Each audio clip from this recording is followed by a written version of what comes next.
नमस्कार, सगरमाथा प्राइम समाचारमा स्वागत छ। म प्रसन्न ढुङ्गाना। नमस्कार, म मेनुका श्रेष्ठ। सुरुमा प्रमुख समाचार। कोरोनाबाट थप 1 जनाको मृत्यु। हालसम्म मृत्यु हुनेको संख्या 35 पुग्यो। आज थप 180 जनामा कोरोना संक्रमण पुष्टि। नेकपामा देखिएको विवाद समाधानका लागि सहमतिको प्रयास जारी। आजका लागि बोलाइएको स्थायी कमिटी बैठक बुधबारसम्मका लागि स्थगित। सल्यानको दारमा गाउँपालिकामा प्रधानमन्त्री तथा मुख्यमन्त्री रोजगार कार्यक्रम सुरु। छौडाका 977 जनाले रोजगारी पाए। विश्वमा कोरोना संक्रमणबाट ज्यान गुमाउनेको संख्या 5,37,000 नाग्यो। 1,15,91,000 बढी संक्रमित। र काठमाडौँ महानगरपालिकाद्वारा ए डिभिजनका 6वटा फुटबल क्लबलाई आर्थिक सहयोग। क्लबहरूले 10 लाख रुपैयाँका दरले सहयोग पाए।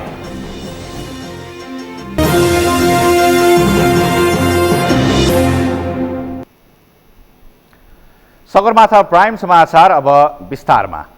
नेपालमा कोरोना संक्रमणबाट थप 1 जनाको मृत्यु भएको छ। यो सँगै नेपालमा कोरोना संक्रमणबाट मृत्यु हुनेको संख्या 35 पुगेको छ। यस्तै सोमबार 180 जनामा संक्रमण पुष्टि भएसँगै संक्रमितको संख्या 15,964 पुगेको छ। केशव शर्माको रिपोर्ट। नेपालमा कोरोना संक्रमणबाट थप 1 जनाको मृत्यु भएको छ। स्वास्थ्य तथा जनसङ्ख्या मन्त्रालयका अनुसार बागलुङका 29 वर्षीय पुरुषको कोरोनाको कारण मृत्यु भएको हो। बागलुङको मुसीखोला 3का 29 वर्षीय ती पुरुषको 21 गते क्वारेन्टिनमा मृत्यु भएको हो। भारतबाट क्षयरोगको उपचार गराएर फर्किएका उनको ढोरपाटन नगरपालिकाको क्वारेन्टिनमा मृत्यु भएको मन्त्रालयका प्रवक्ता डाक्टर जागेश्वर गौतमले जानकारी दिएका छन्। यो सँगै नेपालमा कोरोनाबाट मृत्यु हुनेको संख्या 35 पुगेको छ। 1 जनाको मृत्युको खबर छ, थपिनु भएको छ। बागलुङ जिल्ला निसीखोला गाउँपालिका वडा नम्बर 3 थाई ठेगाना भएका 29 वर्षीय एक पुरुषको मिति 2077 असार 21 गते मृत्यु भएको छ। उहाँ ढोरपाटन नगरपालिकाको क्वारेन्टिनमा रहनुभएको थियो। भारतबाट क्षयरोगको उपचार गराई नेपाल फर्किनु भएको थियो। यसै गरी जम्मा मृत्यु हुनेको संख्या 35 पुगेको छ। सोमबार नेपालमा थप 180 जनामा कोरोना संक्रमण देखिएको छ। यो सँगै कोरोना संक्रमितको संख्या 15,964 पुगेको छ। काठमाडौँ उपत्यकामा मात्रै सोमबार 54 जना संक्रमित थपिएका छन्। स्वास्थ्य मन्त्रालयका प्रवक्ता डाक्टर गौतमका अनुसार काठमाडौँमा 24, ललितपुरमा 20 र भक्तपुरमा 10 जनामा संक्रमण देखिएको छ। सोमबार 264 जना संक्रमित निको भएर घर फर्किएका छन्। सोमबारसम्म संक्रमण मुक्त भएर 6,811 जना घर फर्किएका छन्। विगत 24 घण्टामा हाम्रो 25वटा प्रयोगशालामा 4,721 जनाको आरटीपीसीआर विधिबाट नमुना परीक्षण भएका छन्। क्वारेन्टाइनमा रहनुभएका व्यक्तिहरूको संख्या 29,215 रहेको छ। आइसोलेसनमा रहेका संक्रमित व्यक्तिहरूको संख्या 9,118 छ। कोभिड-19बाट संक्रमण मुक्त भई गत 24 घण्टामा डिस्चार्ज हुनेहरूमा जम्मा 264 र आजसम्म डिस्चार्ज हुनुहुने 6,811 हुनुहुन्छ। पछिल्लो 24 घण्टामा पीसीआर विधिबाट 4,721 जनाको परीक्षण भएको छ।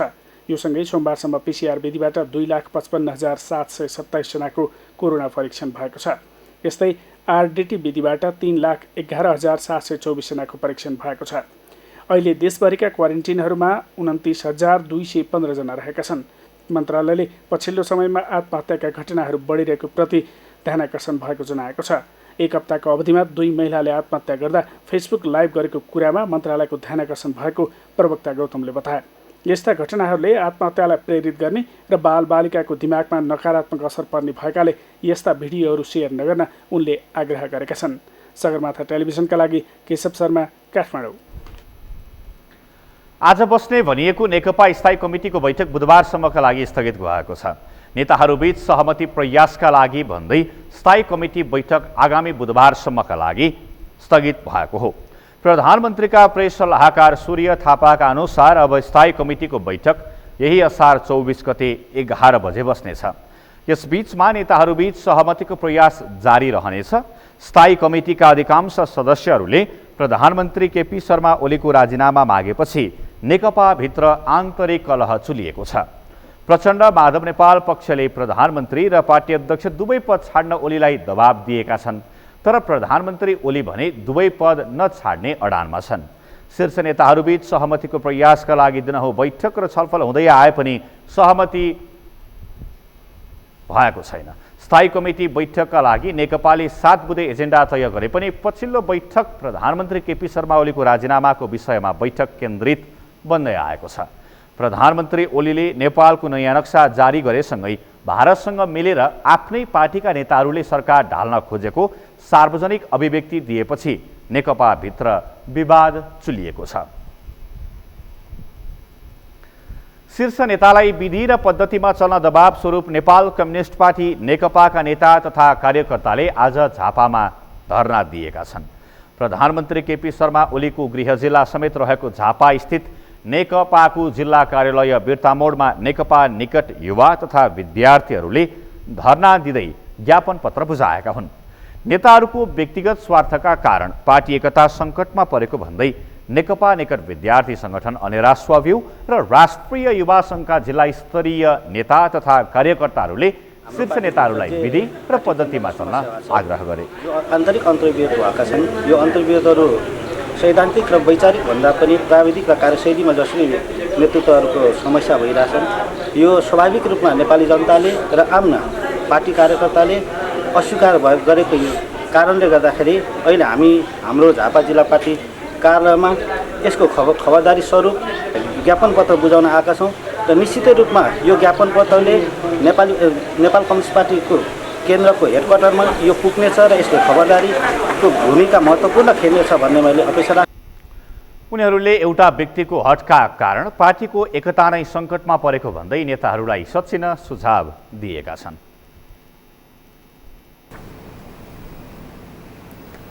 सत्तारूढ नेकपा विभाजनको सङ्घर्षमा पुगेको र विभाजनपछि कङ्ग्रेसलाई समेत सरकारमा आउन प्रधानमन्त्रीले आग्रह गरेको समाचार सार्वजनिक भएपछि कङ्ग्रेसभित्र तरङ्ग उत्पन्न भएको छ।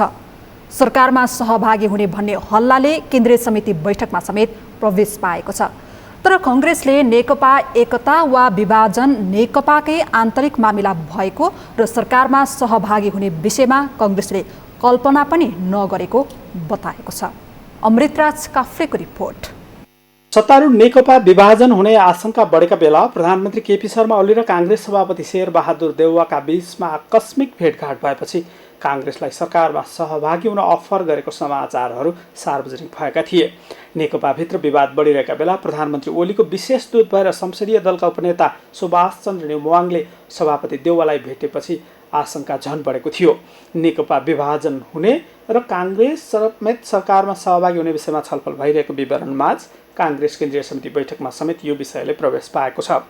काङ्ग्रेसको जारी केन्द्रीय समिति बैठकमा वरिष्ठ नेता रामचन्द्र पौडेलले सभापति शेरबहादुर देउवासँग सरकारमा सहभागी हुने भन्ने हल्लाका विषयमा जवाफ मागेका थिए। होइन, अब हामी कतै लाग्नु हुँदैन, यो कतै लागेको कुरा आयो, के कुरा हो यो भनेर मैले सोधेको। यसरी चाहिँ सभापतिजीले चाहिँ केपी ओलीजीसँग के कुरा गर्नुभयो, के चोचोमोचो मिलाउनु भएको त होइन भनेर चाहिँ कुरा उठ्या हो। अब यो चाहिँ हाम्रो पार्टी कतै पनि यसमा लाग्नु हुँदैन र काङ्ग्रेस पार्टी आफ्नो सङ्गठनमा लाग्नुपर्छ। अरू पार्टीको यो चाहिँ झगडामा हामीले पटक्कै इन्ट्रेस्ट पनि राख्नु हुँदैन र त्यसमा हामी कुनै पक्ष लिनु हुँदैन। हाम्रो पार्टीले आफ्नो भूमिका आफै खेल्नुपर्छ। केन्द्रीय समिति बैठकमै सरकारमा जाने विषयमा सभापति देउवाको जवाफ मागिएपछि सभापति देउवाले संवैधानिक निकायमा रिक्त भएको पदमा नियुक्तिका विषयमा मात्रै छलफल गरेको स्पष्टीकरण दिएका छन्।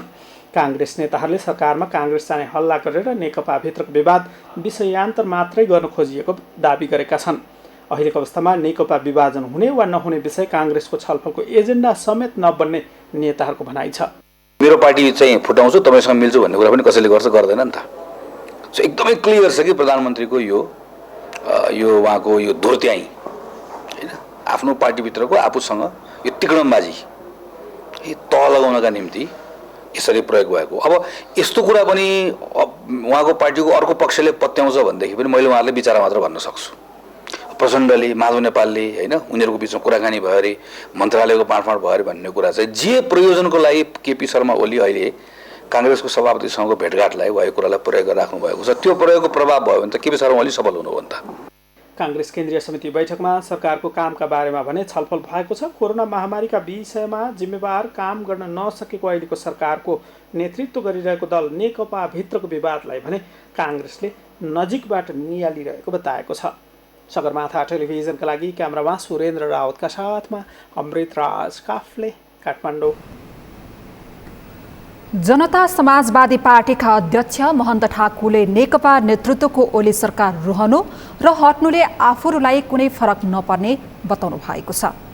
सगरमाथा टेलिभिजनसँगको कुराकानीमा अध्यक्ष ठाकुरले प्रधानमन्त्री निर्वाचित हुनु अघि आफूहरूसँग भएको भद्र सहमति ओलीले पालना नगरेको तथा मधेसका मुद्दा सम्बोधनमा चासो नदेखाएको भन्दै ओली सरकार रहनु र हट्नुले आफूहरूलाई कुनै फरक नपार्ने बताउनुभयो। उहाँले नेपाली राजनीतिको आम प्रवृत्ति नै सत्तामा पुग्न साथ लुच्छाचुडीमा लाग्ने भएको भन्दै नेकपामा त्यही रोग देखिएको बताउनुभयो। उहाँले नेकपा फुट्ने नफुट्ने बारे टिप्पणी नगरे भन्दै जुटेर पनि केही गर्न नसक्ने कुरा भने स्पष्ट भइसकेको बताउनुभयो। 5 वर्षसम्म त जान्छ, तर त्यो भएन। अनि सरकार अहिले लोकतन्त्र आएपछि जति पनि सरकारको पतन भएको छ त्यो उसको आन्तरिक कारणले, बाह्य शक्ति या बाह्य कारणले होइन। अर्को प्रसङ्गमा अध्यक्ष ठाकुरले प्रधानमन्त्रीले नै विदेशीले नेकपा फुटाउन लागेको बताइसकेको भन्दै उनीहरूको एकता कायम रहेमा विदेशीले नै मिलाइदिएको प्रमाणित हुने बताउनुभयो। ओलीजी भित्रको कुरा, तर बाहिर जुन कुरा आइरहेको छ कि कुनै पनि हालतमा उहाँ चाहिँ दुईटै पद छोड्नुहुन्न, तयार हुनुहुन्न र उहाँहरू चाहिँ दुईटै पद छोड्नुपर्छ भन्ने उहाँहरूको त कम्प्रोमाइजको अवस्था त देख्दैन। तर अब बाहिर शक्तिले फुटाउनै लागेको छ भने त बाहिरी शक्तिले जुटाउने काम पनि त गर्ला नि त। अध्यक्ष ठाकुरले ओली सरकारले थरुहट आन्दोलनको छानबिनका लागि गठित लाल आयोगको प्रतिवेदन सार्वजनिक गर्ने समेत हिम्मत नगरेको भन्दै यो सरकारले अरू महत्त्वपूर्ण काम पनि गर्न नसक्ने प्रमाणित भइसकेको बताउनुभयो। उहाँले ओली सरकारले गरेको भद्र सहमति र लिखित सहमति अनुसार संविधान संशोधन समेत नगरेको भन्दै राष्ट्रिय सभामा सुरु गरेको सहकार्य समेत लत्याएको आरोप लगाउनुभयो। सगरमाथा प्राइम समाचारमा अब एकैछिन विश्रामपछि सल्यानको दार्मा गाउँपालिकामा प्रधानमन्त्री तथा मुख्यमन्त्री रोजगार कार्यक्रम सुरु, 6 वडाका 977 जनाले रोजगारी पाए। भूकम्पबाट क्षतिग्रस्त काठमाडौँको रानीपोखरी पुनर्निर्माण कार्यले तीव्रता पायो, आगामी तिहारसम्म खुल्ला गर्ने योजना। र विश्वमा कोरोना संक्रमणबाट ज्यान गुमाउनेको संख्या 5,37,000 नाग्यो, 1,15,91,000 बढी संक्रमित।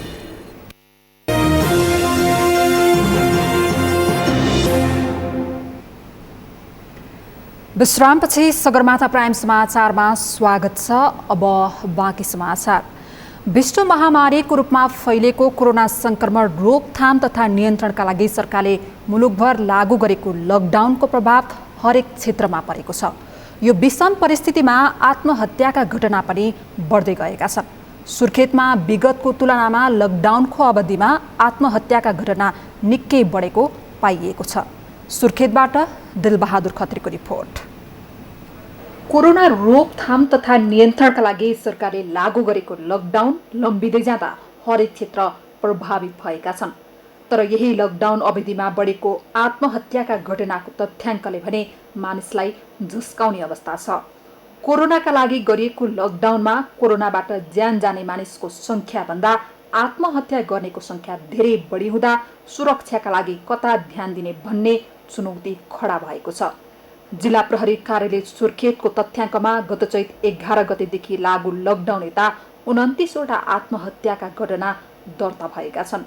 चालु आर्थिक वर्षको असार तेस्रो सातासम्म आइपुग्दा कुल 113वटा आत्महत्याका घटनामध्ये गरिबी, अशिक्षा एवं आर्थिक कारणले आत्महत्या गरेको हुन सक्ने देखिए पनि विस्तृत अनुसन्धान नगरी यकिन भन्न सकिने अवस्था छैन।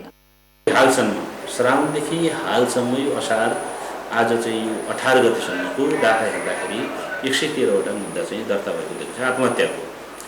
यसरी आत्महत्याको अब हेर्दाखेरि हाम्रो 20वटा चाहिँ बढी चाहिँ गत सालभन्दा अहिले बढी देखिन्छ। अब यसको पछाडि हामीले अहिले सरसरी हेर्दाखेरि त अब तपाईँले यो आत्महत्याको दर किन बढिरहेको छ भन्ने कुरा त अब यो तपाईँहरूले पनि जानेको कुरा हो। र खास गरी हामी के भन्छौँ भन्दाखेरि यो व्यापक गरिबीको कुरा पनि हो। आफूलाई सम्हाल्न नसक्ने एउटा उ छ, मान्छे विचलन गएको छ, मान्छे आफू चाहिँ आफूले कन्ट्रोल गर्न सकेको छैन। एउटा चाहिँ त्यो छ भने एउटा चाहिँ अब गरिबीको कारण पनि हो, अशिक्षाको कारण पनि हो। लकडाउन लम्बिँदै जाँदा अनेक किसिमका मानसिक तनावहरू बढिरहेका छन्। मनोसामाजिक उल्झन तीव्र बन्दै गएपछि मानिसमा तनाव, चिन्ता रोग, निन्द्रा नलाग्ने, डिप्रेसन हुने जस्ता समस्या देखिने क्रम बढेको छ। पछिल्लो समय मानसिक, शारीरिक सँगै अन्य सङ्कट झेल्न नसक्दा आत्महत्याका घटना बढेको मनोचिकित्सक डाक्टर सुनिल समदस्सीको विश्लेषण छ। आत्महत्या बढ्ने धेरै कारणहरू छन् अहिले हैन। आत्महत्या हुनुको कारण धेरै हुन सक्छन्। त्यसमध्ये मानसिक, शारीरिक अथवा भनौँ अरू केही सङ्कटहरू आयो भने चाहिँ मान्छेले त्यसलाई झेल्न नसक्दाखेरि एउटा व्यक्त गर्ने बाटोको रूपमा चाहिँ आत्महत्याको प्रयास र त्यसले गर्दाखेरि आत्महत्या जस्तो दुर्घटना निम्त्याउन सक्छ। र अहिलेको कोभिड-19 को इन्फेक्सनको जुन त्रास विश्वभरि नै छ, यसले गर्दाखेरि मान्छेहरूमा भय, त्रास र तनावहरू निकालेको छ। यो तनावले गर्दाखेरि विभिन्न खालका मानसिक समस्याहरू एकातिर छन्। अर्कोतिर यो लकडाउनमा बस्नुपर्दा अथवा सामाजिक दूरी कायम गरेर बस्नुपर्दाखेरि मान्छेले आफ्नो कुराहरू सेयर गर्न नपाउँदा र एकअर्काको बिचमा चाहिँ भनौँ न पहिलाको जस्तो सम्बन्ध नहुँदाखेरि चाहिँ त्यसले गर्दाखेरि पनि विभिन्न खालको समस्या निम्तिँदाखेरि चाहिँ आत्महत्या जस्ता घटनाहरू घट्न सक्छ। सरकारले बेलैमा सचेत भएर कोभिड-19 ले निम्त्याउने मनोवैज्ञानिक असरलाई कम गर्न सचेतना फैलाउन सके आत्महत्या जस्ता घटना न्यूनीकरण गर्न सकिने मनोचिकित्सकहरूको सुझाव छ। अब यो आत्महत्या रोक्नको लागि चाहिँ सरकारले एक त यसको बारेमा सचेतना फैलाउनु जरुरी छ हैन। समयमै हामीले आत्महत्याको प्रयासलाई रोक्न सक्यौँ भने र कारण के हो भनेर हामीले बुझेर त्यसलाई चाहिँ हामीले निवारण गर्न सक्यौँ भने आत्महत्या जस्तो गम्भीर घटना नहुन सक्छ। यो कन्डिसनमा जनताहरूलाई सहानुभूति दिने, कोभिड-19 संक्रमणको त्रासमा चाहिँ अब अपनाउनु पर्ने सावधानी त एकातिर छँदैछ। अब यसलाई कसरी भनौँ न हामीले चाहिँ समाधान गर्छौँ, योबाट निम्तिएका सङ्कटहरूलाई कसरी समाधान गर्छौँ र यसको व्यवस्थापन कसरी गर्छौँ भन्ने कुराहरूमा सरकार चाहिँ सामेल हुन जरुरी छ। कोभिड-19 नियन्त्रण नहुँदै अन्य देशले मानसिक समस्या सामना गर्न गृह कार्य गर्दैछन्। तर नेपालमा भने राज्य स्तरबाट कुनै प्रभावकारी कदम चालिएको छैन। लकडाउन र कोरोना त्रासले मनोरोगी बढ्न सक्ने हुँदा त्यसले देशका लागि दीर्घकालीन भारसँगै अनुत्पादक नागरिक थप्न सक्ने जोखिम हुन्छ। सँगै यस्तो समस्याले अपराध समेत बढ्न सक्ने हुँदा सरकारले बेलैमा नागरिकको मनोवैज्ञानिक क्षेत्रमा सकारात्मक प्रभाव पार्ने कदम चाल्न आवश्यक छ। सगरमाथा टेलिभिजनका लागि सुर्खेतबाट दिलबहादुर खत्रीको रिपोर्ट। भूकम्पले क्षतिग्रस्त रानीपोखरी पुनर्निर्माणको काम धमाधम भइरहेको छ। आगामी तिहारसम्म खुल्ला गर्ने योजनाका साथ पुनर्निर्माणको काम तीव्र गतिमा भइरहेको हो। पोखरीको पिँधमा कालो माटो र इँटा ओछ्याउने काम सकिएको छ। पोखरीभित्र पानी रहने भागको पर्खाल निर्माणको काम पनि सकिएको छ। 2075 फागुनमा गठन गरिएको उपभोक्ता समितिले पोखरीको सतह र वरिपरिको पर्खालको काम गरेको हो। पर्खालमा 15 देखि 18 इन्च कालो माटो हालेर त्यसमाथि इँटा बिछ्याइएको छ। 2077 वैशाख 12 गते अघि नै काम सक्ने गरी सुरु भए पनि लकडाउनका कारण केही प्रभावित भएको हो। पानी रहने पर्खाल र पिँधको काम सकिएपछि वर्षाको पानी जम्मा गर्न मिल्ने भएको छ। पुनर्निर्माण प्राधिकरणको तर्फबाट रानी पोखरी र धरहरा हेरिरहनुभएका सम्पदा विज्ञ राजुमान मानन्दरले पुनर्निर्माणको काम सम्पन्न हुन करिब 3 महिना लाग्ने बताउनुभयो। उपभोक्ता समिति मार्फतको काम सकिएको र ठेक्का पट्टातर्फको बाल गोपालेश्वर मन्दिर निर्माण र पुलको काम भइरहेको उहाँले बताउनुभयो। जानकारी पनि भइसकेको छ भने अब ठेक्कापट्टा मार्फत भइरहेको जुन बालगोपालेश्वर मन्दिर, पुल र सौन्दर्यकरणको काम चाहिँ केही काम भइरहेछ। पर्खालको काम जुन लगाउनु पर्ने, दचियापाल लगाउनु पर्ने काम 95% जति सम्पन्न भइसकेको छ। पछाडिपट्टि ढुङ्गा लगाउने काम हाम्रो सिन्धुपाल्चोकको साथीहरूले गरिरहनु भएको भएर त्यहाँ अड्किनु भएको थियो उहाँहरू। अहिले उहाँहरू पनि आइसक्नुभयो, नयाँ ग्रुप पनि आइसक्नु भएकोले अहिले 10-12 जनाको ग्रुपले त्यहाँ काम गरिरहनु भएको छ। त्यसकारण अब यो काम पनि एकदम छिटो भइरहेछ। सकेसम्म एकदम छिटो सम्पन्न गर्ने हाम्रो लक्ष्य छ। रानी पोखरीको बीचमा रहेको बाल गोपालेश्वरको मन्दिर त्यहाँसम्म जाने पुल तथा पोखरी वरिपरिको सौन्दर्यकरणको काम अहिले भइरहेको छ। विद्युतीकरण र मन्दिर निर्माणको 35% काम बाँकी रहेको उहाँले बताउनुभयो। पोखरीमा त्रिचन्द्र कलेज र दरबार हाई स्कुल क्षेत्रको आकाशे पानी सङ्कलन एवं प्रशोधन गरी पोखरीमा राख्ने प्राधिकरणले व्यवस्था गरेको छ। शिलान्यास भएको 3 वर्षसम्म अलपत्र रहेको रानी पोखरी निर्माणको काम अहिले पुनर्निर्माण प्राधिकरण मार्फत उपभोक्ता समितिले बनाइरहेको छ। विनाशकारी भूकम्पले क्षति पुर्याएको रानी पोखरी निर्माणका लागि काठमाडौँ महानगरले जिम्मा पाए पनि पोखरीभित्रको मन्दिरलाई कुन शैलीमा बनाउने भन्ने विषयमा विवाद भएपछि लामो समय काम रोकिएको थियो। अहिले परम्परागत शैली, प्रविधि र निर्माण सामग्रीको प्रयोग गरेर प्रताप मल्लकालीन शैलीमा रानी पोखरीको निर्माण भइरहेको छ। पर्खालको जगमा चुना सुर्की लगाएर परम्परागत शैलीमा कायम राखिएको छ। दाङमा 2 वर्ष अघिदेखि सुरु भएको स्मार्ट कृषि गाउँ कार्यक्रमबाट नागरिकले लाभ लिन सुरु गरेका छन्।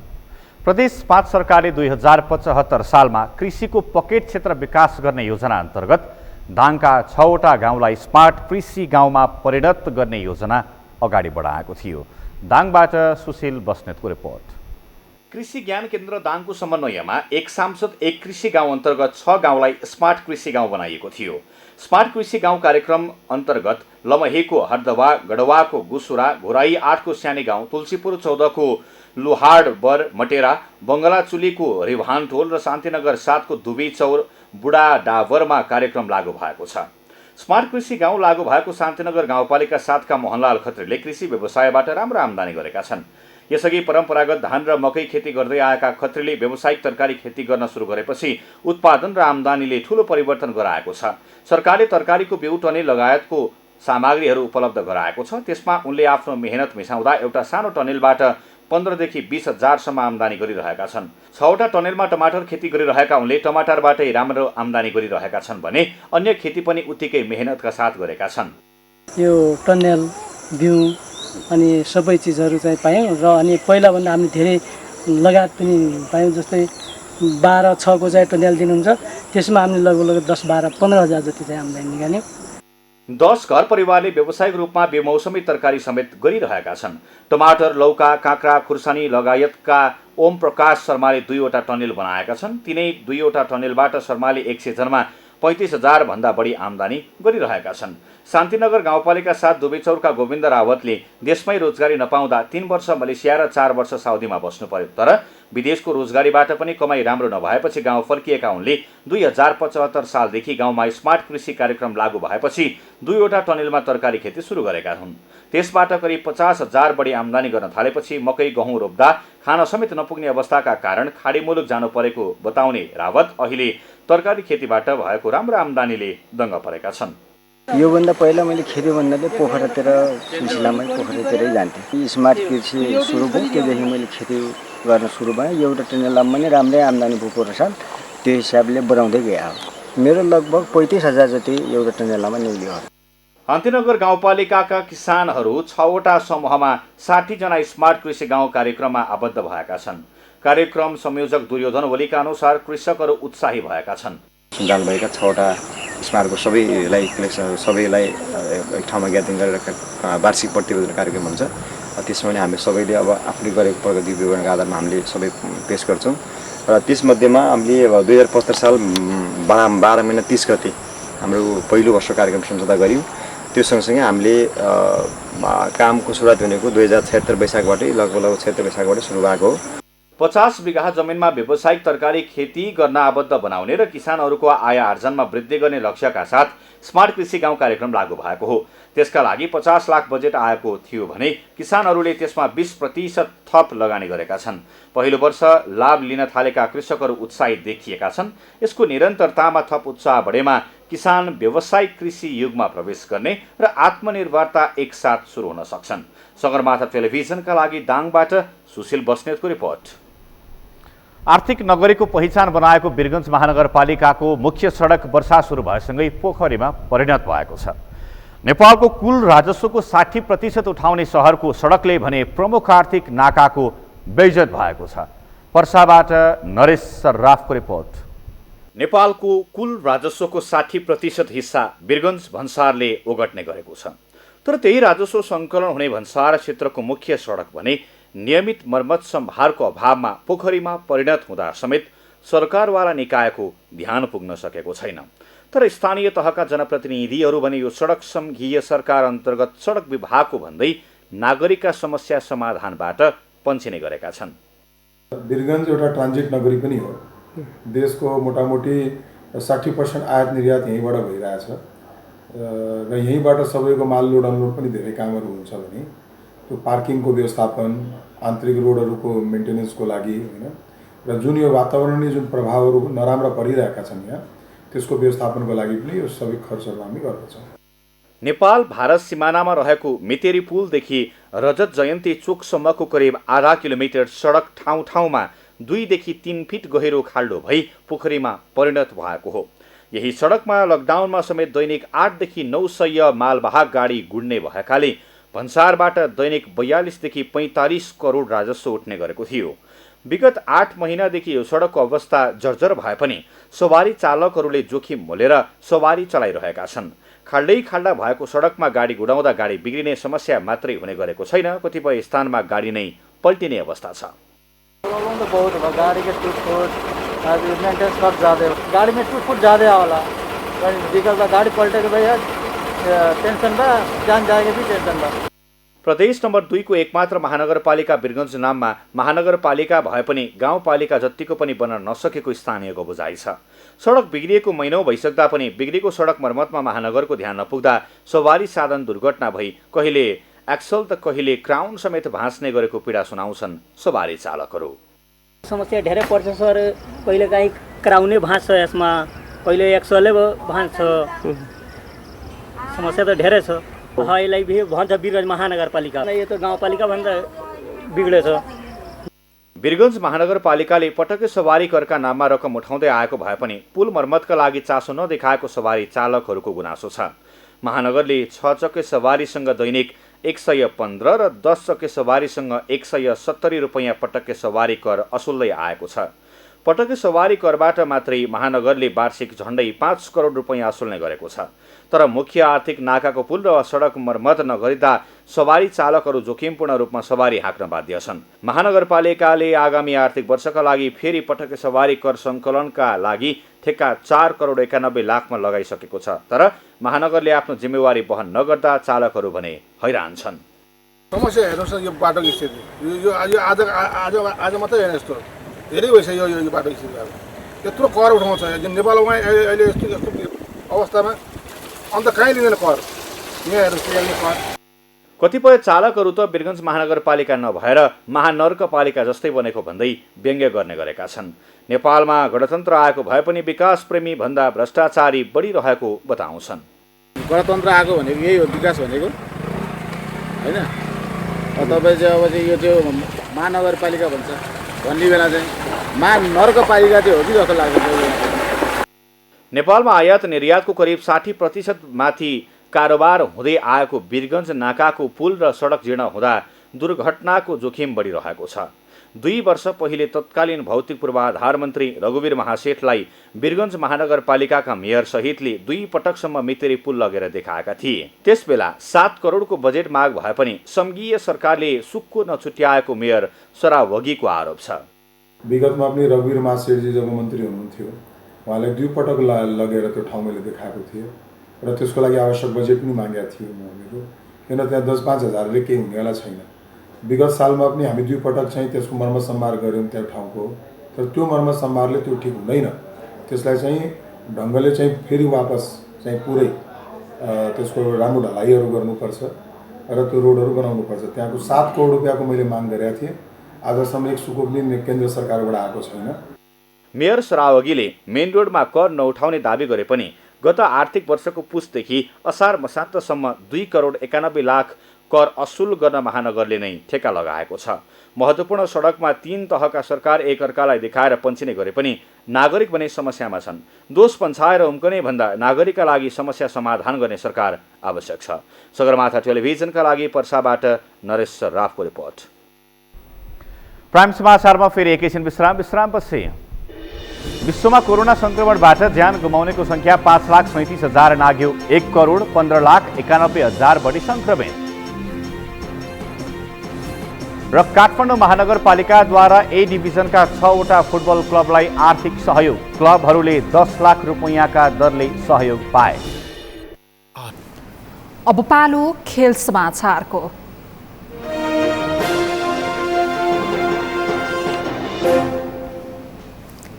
खेलकुद पत्रकारिता पुरस्कारबाट 4 जना पत्रकारहरू सम्मानित भएका छन्। युवा तथा खेलकुद मन्त्रालयले पत्रकारिताको माध्यमबाट खेलकुदको विकासको क्षेत्रमा पुर्याएको योगदानको कदर गर्दै 4 जनालाई सम्मान गरेको हो।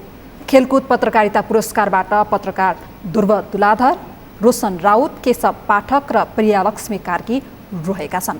उनीहरूले जनै 50,000 रुपैयाँ र प्रमाणपत्र प्राप्त गरेका छन्।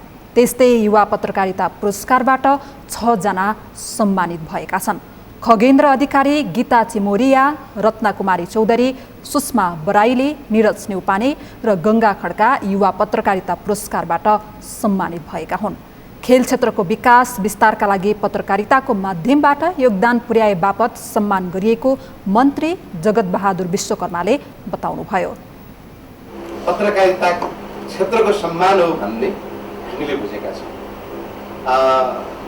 खेल क्षेत्रको विकास विस्तारका लागि खेल क्षेत्रमा देखिएका समस्या र चुनौतीहरूलाई एउटा सम्बन्धित क्षेत्रमा सम्बन्धित निकायको ध्यानकर्षण गराउनका लागि यसका सूचनाहरू सरकारवालाहरूसम्म पुर्याउनका लागि त्यस्तै गरी युवा क्षेत्रमा पनि युवाहरूका समस्याहरू चुनौतीहरू युवाहरूको नेतृत्व विकासमा जसरी मिडियाको क्षेत्रबाट पत्रकारिता क्षेत्रले जसरी महत्त्वपूर्ण योगदान भूमिका निर्वाह गर्दै आइरहेको छ त्यसको सम्मान स्वरूप कदर स्वरूप नै हामीले तपाईँ पत्रकार साथीहरूलाई तपाईँहरूको योगदानको कदर गर्नका लागि मन्त्रालयले यो किसिमको कार्यक्रमको प्रबन्ध गरे। मन्त्रालयले आज एन्टी डोपिङ मोबाइल एप्स पनि सार्वजनिक गरेको छ। नेपाली खेलकुद क्षेत्रको इतिहास र अन्तर्राष्ट्रिय क्षेत्रमा नेपाली खेलाडीहरूले प्राप्त गरेका उपलब्धिहरूलाई प्रविधिको माध्यमबाट सो एपले सहयोग गर्ने मन्त्री विश्वकर्माले बताउनुभयो। विगतमा नेपाल सरकारले गरेका खेलकुद गतिविधिहरू र नेपाली खेलाडीहरूले प्राप्त गरेको उपलब्धिहरूको अभिलेखीकरण नभएकाले त्यसलाई व्यवस्थित गर्न डिजिटल माध्यमको खाँचो भएको उहाँले बताउनुभयो। काठमाडौँ महानगरपालिकाले महानगरभित्र रहेका 6वटा ए डिभिजन क्लबलाई 10 लाख रुपैयाँका दरले आर्थिक सहयोग प्रदान गरेको छ। महानगरपालिकाले आज राष्ट्रिय सभागृहमा एक कार्यक्रमको आयोजना गरी उक्त रकम हस्तान्तरण गरेको हो। महानगरपालिकाका प्रमुख विद्यासुन्दर साक्यले महानगरभित्र रहेका 6वटा क्लबलाई प्रति क्लब 10 लाख रुपैयाँका दरले सहयोग हस्तान्तरण गर्नुभयो। महानगरपालिकाबाट मचिन्द्र क्लब, सरस्वती युवा club, Himalayan Sherpa club, Kathmandu खेल मण्डल एनआरटी, सङ्कटा क्लब र मनाङ मर्स्याङ्दे क्लबले आर्थिक सहयोग पाएका हुन्। सहयोग हस्तान्तरणपछि कार्यक्रमलाई सम्बोधन गर्दै महानगरका प्रमुख साक्यले खेलकुदको विकास तथा प्रवर्धनका लागि सहयोग रकम हस्तान्तरण गरिएको बताउनुभयो। उहाँले महानगरले आगामी वर्षदेखि खेलकुद क्षेत्रमा लगानी बढाउँदै जाने नीति लिएको र खेलकुदको विकासका लागि सहकार्य गरेर अघि बढ्न महानगर तयार रहेको बताउनुभयो। उहाँले महानगरभित्र रहेका ए डिभिजनलाई 10 लाख रुपैयाँ, बी डिभिजनलाई 3 लाख रुपैयाँ र सी डिभिजनलाई 2 लाख रुपैयाँका दरले सहयोग गर्दै आएको र आगामी वर्षदेखि सहयोग रकमलाई वृद्धि गर्ने प्रतिबद्धता समेत जनाउनुभयो। त्यो बुझेकै हुनाले थोरै भए पनि हामीले सहयोग गर्न खोजेको, धेरै त नहोला तर यसले भए पनि अलिकति भए पनि राहत मिल्छ, मलमपत्ति गर्न सहयोग गर्छ भनेर हामीले 10 लाखको दिएका थियौँ। त्यो बिरसीलाई पनि अलिकति दिएका थियौँ। त्यो अलिक ग्याप राख्नुको पनि आशावादी बनाउनलाई पनि हो। बीबाट सीमा जाँदा 1 लाख पर्छ र सीबाट बीमा गयो भने 1 लाख पर्छ। बीबाट एमा जाने एकैचोटि 7 लाख गरी त नगरपालिका सहयोग पाउन सकिँदैछ। त्यसकारण त्यो ठाउँमा पुग्नको लागि मेहनत पनि गर्नुपर्छ भनेर अलिकति आश जगाउनलाई पनि अलिकति डिफरेन्स राखेको हो। कोभिड-19 महामारीका कारण विगतका वर्षमा जस्तै ए, बी र सी डिभिजनका क्लबहरूलाई एकैसाथ सहयोग गर्न नसकिएको उहाँले बताउनुभयो। पहिलो चरणमा ए डिभिजनलाई सहयोग गरिएको र यसपछि छिट्टै नै बी र सीलाई पनि सहयोग उपलब्ध गराउने उहाँले बताउनुभयो। यो सँगै हामी सगरमाथा प्राइम समाचारको अन्त्यमा छौँ। अन्त्यमा प्रमुख समाचार फेरि एकपटक। कोरोनाबाट थप 1 को मृत्यु। हालसम्म मृत्यु हुनेको संख्या 35 पुग्यो। आज थप 180 जनामा कोरोना संक्रमण पुष्टि। नेकपामा देखिएको विवाद समाधानका लागि सहमतिको प्रयास जारी। आजका लागि बोलाइएको स्थायी कमिटी बैठक बुधबारसम्मका लागि स्थगित। सल्यानको दारमा गाउँपालिकामा प्रधानमन्त्री तथा मुख्यमन्त्री रोजगार कार्यक्रम सुरु। 6 वडाका 977 जनाले रोजगारी पाए। विश्वमा कोरोना संक्रमणबाट ज्यान गुमाउनेको संख्या 5,37,000 नाग्यो। 1,15,77,000 बढी संक्रमित। र काठमाडौँ महानगरपालिकाद्वारा ए डिभिजनका 6वटा फुटबल क्लबलाई आर्थिक सहयोग। क्लबहरूले 10 लाख रुपैयाँका दरले सहयोग पाए। हौस् त सगरमाथा प्राइम समाचार अहिलेलाई सकियो। तपाईँ समाचार बुलेटिनका साथै सगरमाथा टेलिभिजनका सम्पूर्ण कार्यक्रम www.sagarmatha.tv मा पनि पढ्न र हेर्न सक्नुहुनेछ। साथै युट्युबमा youtube.com/sagarmatha TV नेपालमा हेर्न सक्नुहुनेछ। मोबाइलमा प्ले स्टोर तथा एप स्टोरमा गई सगरमाथा टिभी एप डाउनलोड गरी हामीलाई प्रत्यक्ष हेर्न सक्नुहुनेछ। साथै तपाईँ हामीलाई फेसबुकमा पनि facebook.com/STV नेपालमा फलो गर्न सक्नुहुनेछ। समाचारको शिखर, नेपालको गौरव, नेपालको पहिलो न्युज च्यानल सगरमाथा टेलिभिजन हेर्दै गर्नुहोला। नमस्कार।